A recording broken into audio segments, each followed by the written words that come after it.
तर राज्यातील शिवसेना उद्धव ठाकरे गटाचे नेते अनिल परब यांनी केलेल्या एका विधानामुळे नवा वाद पेटलेला आहे। अनिल परबांनी स्वतःची तुलना छत्रपती संभाजी महाराजांशी केल्यानं आता त्यांच्यावर जोरदार टीका केली जाते।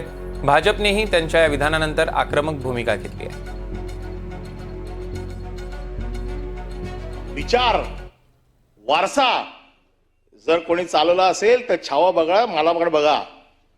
त्यांना धर्म बदलावा म्हणून त्यांचा छळ झाला, माझा पक्ष बदलावा म्हणून छळ झाला।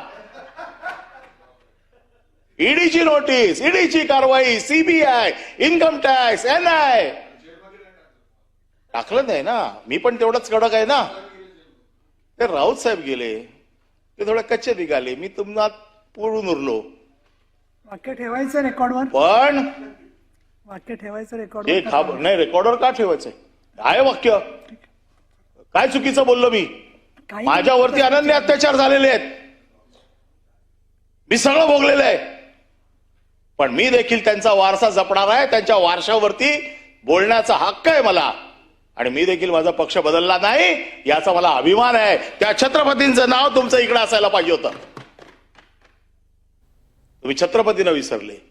आणि आम्हाला सांगतायत कोण? ज्याला जरा हुल दिली ते सगळे गेले तिकडे निघून।